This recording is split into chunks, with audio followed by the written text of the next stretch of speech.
والصلاة والسلام علی سید الانبیاء والمرسلین۔ معزز سامعین محترم،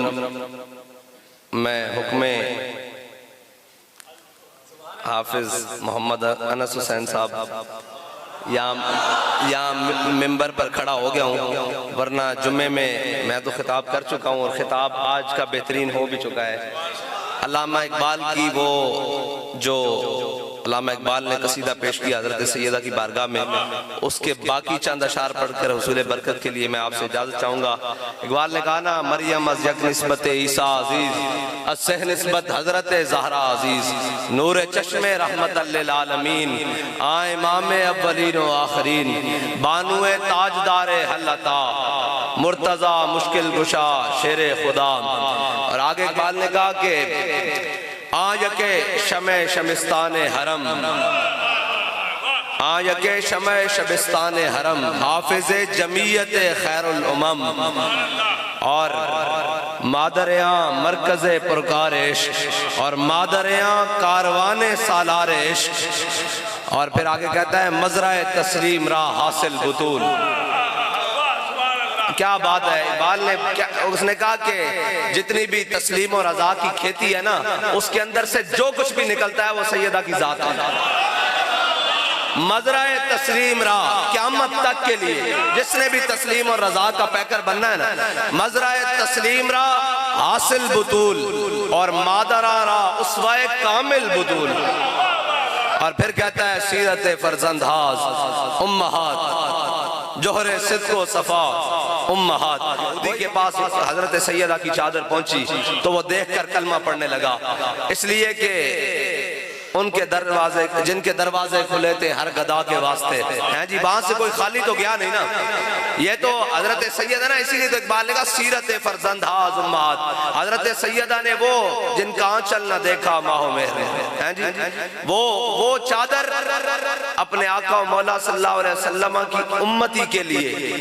بازار میں بھیج دی، اس کی حاجت کے لیے کہ وہ کہیں بھوکا نہ رہ جائے۔ اپنی چادر حضور کے امتی کے لیے بازار میں بھیج دی۔ تو یار جن کے پاس سارے عیاشیوں کے سامان ہیں، اگر قیامت والے دن سیدہ نے پوچھ لیا کہ وہ چادر جس کو چاند اور سورج نے نہیں دیکھا، میں نے اپنے آقا و مولا صلی اللہ علیہ وسلم کے امتی کے لیے بازار میں بھیج دی تھی، تمہیں اللہ نے سارے اختیار دیے تھے، پھر کیوں بھوکے رہ گئے یہ لوگ؟ سیدہ نے کسی ایک کو کھڑا کر کے پوچھ لیا، یہ تو بڑی ڈاڈی باتیں ہیں پھر۔ اس لیے اپنے نبی کے امت، اور ادھر کیا ہے دیکھیں نا،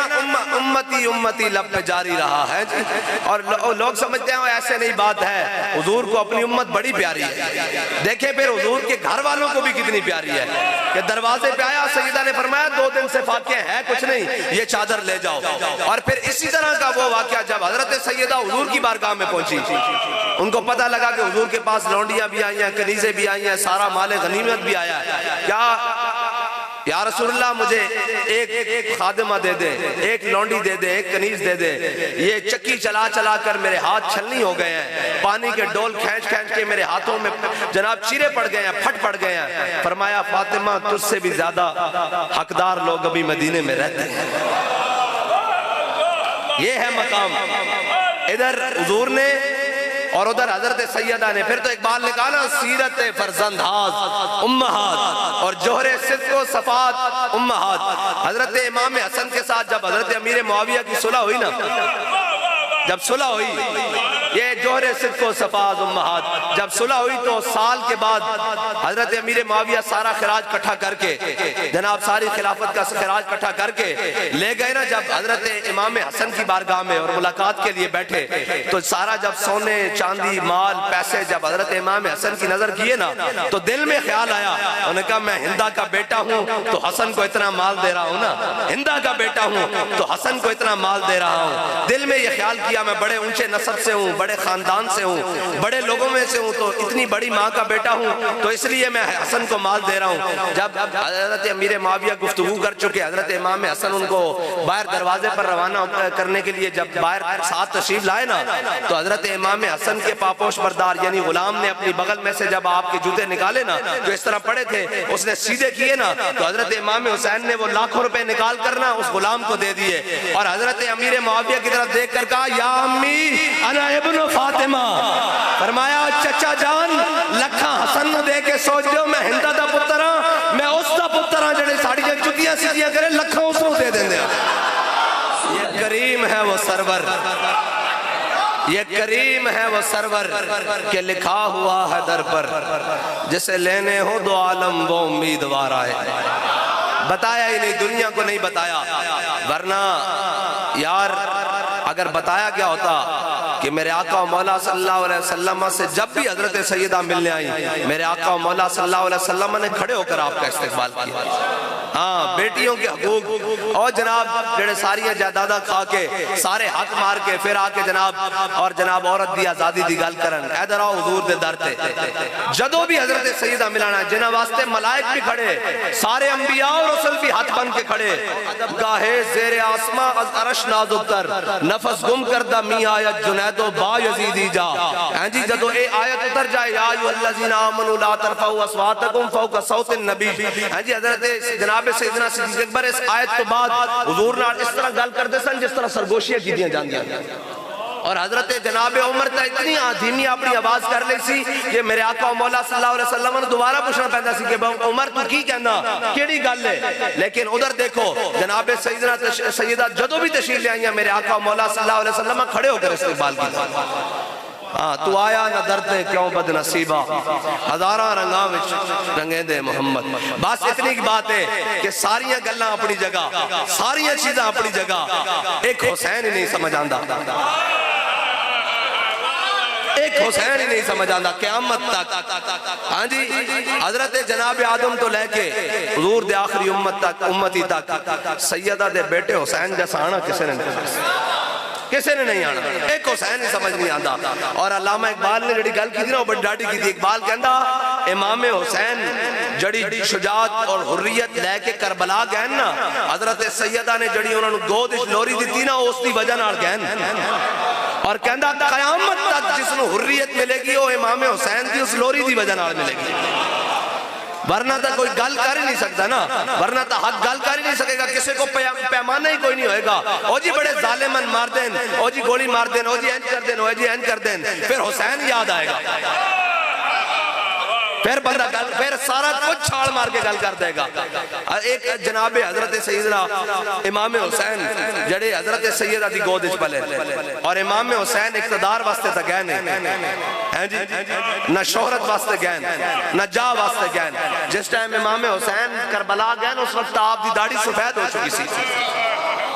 جاؤ مرتبہ تا جوانی دیئے گلہ ہوں دیاں نا اے لوگ جڑے بکواس کر دیں ساریاں گلہ کر دیں اوہ جلو جاؤ مرتبہ تا جوانی دیئے گھڑا ہوں دیاں اور سرکشی تا ساریاں جوانی دیئے گلہ ہوں دیاں امام حسین تا اس وقت گین کربلا جدو آپ دی داڑھی تقریباً مکمل سفید ہو چکی سی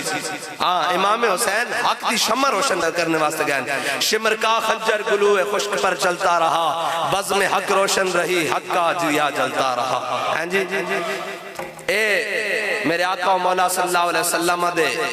گھرانے دی کیا بات ہے کیا بات ہے دیکھو نا جی کائنات رب نے اپنے حبیب نو جڑی بھی شاید دیتی ہو بے مثال دیتی جڑی شاید دیتی جڑی بھی شاید حضور دے در تک پہنچی وہ بے مثال ہو گئی اے میرے آقا و مولا صلی اللہ علیہ وسلم دے اہل بیت ہون یا صحابہ ہون اے بے مثال نہ کوئی ہویا نہ کوئی ہو سی انہا جان نثارا آقا و مولا صلی اللہ علیہ وسلم دے ہر غلام دی کیا بات ہے ہر غلام دی کیا بات ہے ہر نسبت دی کیا بات ہے جس نو ہے نسبت دا پتا جس نسبت تو بھی کوئی آ گیا بس سر جھکا لینا ساڑھا کام ہے اور ادب کرنا ساڑھا کام ہے اور جناب اس نو من لینا ساڑھا کام ہے جڑا حضور تو ہٹ کے آوے کوئی آکھے میں جناب اینج کر کے آنے آتے پھر تا سی کسے نو نہیں من دے پھر تا امام ربانی نے کیا میں تا رب نو ہی رب تا منیا جو رب محمد ہے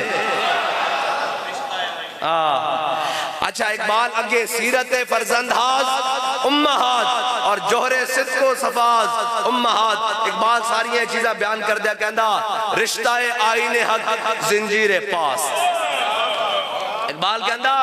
شریعت اسلام دا جڑا قانون ہے نا او میرے پیران دی زنجیر ہے او میری زنجیر ہے اس نے میں نے روک کے رکھا آیا پاسے فرمانے جناب مصطفیٰ رشتہ آئین حق زنجیر پاس پاسے فرمانے جناب مصطفیٰ ورنہ گرد تربتش گردید می. اقبال کہندا حضرت زہرا پاک دی تربت نہیں ورنہ گرد تربتش گردید می. کہندا اگر حضرت سیدہ پاک دی, کیونکہ اقبال کا جانا ہی نہیں چاہتا نا, اس مقام تے جانا ہی نہیں چاہتا نا اقبال دی تمنا. کہندا اقبال یہ ہند کے فرقہ ساز گویا حاضری کر رہے ہیں, بچا کے بتوں سے دامن اپنا غبار راہ حجاز ہو جا. اقبال نے اپنے آپ کو مدینے تک نہیں پہنچایا, اس راہ تک پہنچایا جڑی حجاز وال جاندی, جڑی طیبہ وال جاندی. بچا کے بتوں سے دامن اپنا غبار راہ حجاز ہو جا. اور پھر کہندا ہوا ہو ایسی ہندوستان سے اقبال, اڑا کے مجھ کو غبار راہ حجاز کرے. اے نہیں کیا ہے اڑا کے مجھ کو در حجاز کرے, رات ہی رکھیا پچھے ہی, آگے اپنے آپ کو قابل نہیں سمجھا. اس واسطے حضرت سیدہ دی در قبر انور تے نہیں جا رہا, پچھے ہی. کہندا ورنہ گرد تربتش گردید می, سجدہا برخاکیو پاشید می. اے نہیں کہندا کہ میں کر دینا, کہندا جے میں وہ گرد دیکھ لواں تے میرے کو سجدہ سرزد ہو جانا. اے نہیں کہنا میں کر دینا, کہندا اگر میں وہ گرد دیکھ لئی تو میرے کو سجدہ سرزد ہو جانا, قابو ہی نہیں رہنا میرے کو. اگر سجدہ کرنا ہوندہ تو پھر اعلیٰ حضرت نے فرمایا نا پیش نظر وہ نو بہار, بس اس مقام تک ایسی تک جراؤ تھے پیش نظر وہ نو بہار, اور دل ہے سجدے کو بے قرار, روکیے سر کو روکیے, ہاں یہی امتحان ہے. اپنے اپنے عشقی بات اقبال کہندا ورنہ گرد تربتش گردید می, سجدہا پر خاک او پاشید می. پاشید دا مطلب ہے سارے جان دیں, اور کہندا میرے کو جناب نکل جانا, جی نکل جانا, میرے کو پھسل جانا. میرے کو حضرت سیدہ پاک دی تربت دی جڑی گرد ہے نا اس دے اتے جناب اس کو سجدہ ہو جانا, لیکن نہیں کرنا, اس واسطے کہ میرے پاؤں وچ حضور دی شریعت دی زنجیر موجود ہے. میں نو اپنے آقا و مولا صلی اللہ علیہ وسلم دا فرمان دا پاس ہے کہ اللہ تو علاوہ کسی نو سجدہ نہیں کرنا. ہیں جی ساریاں وہی بات ہے. پھر مریم از یک نسبت عیسیٰ عزیز, از سہ نسبت حضرت زہرا عزیز. جناب عبداللہ بن عمر نے جدو حضرت فاروق اعظم نو کیا سی نا کہ جناب اے میری بھی تنخواہ 500 تے حسن دی بھی تنخواہ 500 تے حسین دی بھی تنخواہ 500, اسی اس وقت تلواراں چک کے جناب لڑدے ہوندے سن. جدو حضرت امام حسنین کریمین جناب مدینے دی گلیاں وچ کھیڑ دے ہوندے سن, تے حضرت جناب عمر نے جڑا فرمایا سی نا وہ پورے رشتے گنوائے. فرمایا جے حسن دے برابر تنخواہ لینی ہے نا, ہیں جی فرمایا جا پھر حسن دے برگی ماں لے کیا, ہیں جی پھر جا حسن دے والد برگا والد لے کیا, حسن دے پھپی برگی پھپی لے کیا, حسن دے چچا برگے چچا لے کیا, ہیں جی اور حسن دے نانا برگے نانا لے کیا, اور حسن دے نانی جان برگے حسنین دی نانی جان برگی نانی جان لے کیا. پھر خود ہی کیا فرمایا جا پوری دنیا پھر تو نہیں لے آ سکتا. بس گل ختم ہو گئی یار, ختم ہو گئی. اے جناب بڑائیں ساریاں گلنا یہ وہ, نا نا نا نا کیویں ہو سکتا یار. صدیاں بعد اسی کلمہ پڑھ کے اس دردی جناب نوکری تو بھی تھلے جائیے تے جنہ سامنے بیکھیا ہوئے, ہیں جی اور حضور نو چمدیاں بیکھیا ہوئے, امام حسین نو امام حسن نو, اور جناب سیدہ دا ادب کر دیں کھڑے ہو کے دیکھتا ہوئے. وہ کس طرح ہو سکتا کہ انہاں دا ادب نہ کرن. اے تا بات چو بک بک, میں کہا جھلیا تو کہندا باغ لین گئی سن, میں کہا انہاں تا اپنی رضا دے دیتی ایک منگن والے واسطے, تے باغ کے دے واسطے لین گئی سن. بس اتنی بات ہے کہ جناب حضور سید عالم صلی اللہ علیہ وسلم دنال جس شہر نوی نسبت ہے وہ کائنات لاسانی, اور ساڑھا کام میں یہ کہ بادب رہنا, بادب رہنا, اور اتنا بادب رہنا کہ کوئی بیکھن والا کہے کہ ادب کرن دا حق ہے. یہی ادب کرن دا حق ہے. یہ ادب کرن دا حق نہیں عمر جیسا جلالی بندہ ہے جی. حضرت جناب فاروق اعظم, فاروق اعظم حق و باطل دے درمیان فرق ہے جی, اور ترجمان نبی ہم زبان نبی, ہیں جی حضور دی گل دی ترجمانی بھی تے ہم زبان نبی, جو حضور فرمان عمر بھی ہوئی کبے, یہی مطلب ہے ترجمان نبی. لیکن ممبر تے کوڑ آ کے اگر امام حسین فرمان پہ تھلے اترو جی یہ ساڑھے نانے دا ممبر ہے, تے آ کے آکھنے ساڑھے سیرہ دے کک بھی جناب تو آڑی وجہ نارن ممبر کیڑی بات ہے. اے تو پھر جناب بات جو اے گھڑن واسطے اے سارا جناب ساشا ہوئی ہیں اسلام نو سارا کچھ کرنا ہے. اور میں بابا جی نو پوچھا, میں کہا جی دسو کہ اے واقع کربلا ہویا کیوں؟ فرمایا اے اس وقت دی یہودی سازش تھی کہ سارے خاندان رسول نو پران لے کے جا کے کٹاؤ, ورنہ فرمایا انہاں دے ہوندیاں تا پھر اسلام سے تبدیلی نہیں سی نہ ہو سکتی, ورنہ انہاں دے ہوندیاں تا کوئی بہک نہیں سی نہ سکتا. پھر اے اس وقت دے جناب سارا کچھ لیا کے پرے لے کے جا کے اے جو بھی جس طرح آج سازشاں اس زمانے جو بھی سازشاں لیکن انہاں دی محبت ساڑھے دلوں میں انشاءاللہ تا صبح قیامت قائم و دائم رہے گی. اور انہاں دا اسوہ حسنہ اقبال کہندا مزرع تسلیم را حاصل بطول مادران را اسوہ کامل بطول. کہندا ساڑیاں ماما واسطے ساڑیاں بہناں واسطے ساڑیاں دیاں واسطے جنہ دا اسوہ کامل ہے وہ سیدہ زہرا دی ذات ہے بس. اور سیدہ زہرا دی ذات ہے. اور اگر چاندیاں ماما کہ انہاں دیاں گودا وچ بھی کوئی حسین دا خادم آوے تو پھر انہاں نو حضرت سیدہ زہرا دی جناب سیرت نو اپنانا پینا. اور ایویں نہیں جناب لوگ حضرت کیا نا سیرت فرزند ہاز امہات اوہی چلی اوہی تھلے گل. پھر دادی جان نو ویکھ کے کیا جا سکتا سی پتر خادم حسین ہی ہونا چاہیے. جڈی تگڑی گل جڈی ستھری گل جڈی ڈاڈی گل او کر دے سن نا اس دی گل دا ترجمہ حضرت علامہ خادم حسین رضوی کہ حق اور سچ اور دین دی گل اور استقامت دی گل انہاں دی گل دا ترجمہ ہے نا جڑی ساری زندگی دی گل جڑی وچ انہاں رکھی ہوئی سی اس گل دا ترجمہ حضرت امیر المجاہدین ہے. اللہ تعالیٰ سانو حضور سید عالم صلی اللہ علیہ وسلم دے صحابہ نال اہل بیت نال محبت کرن دی توفیق عطا فرمائے اور حضور نال جس چیز نو بھی نسبت ہے اس نال محبت کرن دی توفیق عطا فرمائے. اور اللہ تعالیٰ امت مسلمہ دیاں بیٹیاں نو ماما نو حضرت سیدہ دا اسوہ حسنہ اپنان دی توفیق عطا فرمائے اور ہر قسم دیاں سازشاں تو محفوظ فرمائے. اور اللہ تعالیٰ سارے مسلمانہ دیاں اکھاں وچ حیا پیدا فرمائے حیا نصیب فرمائے حیا نصیب فرمائے. وآخر دعوانا الحمدللہ رب العالمین.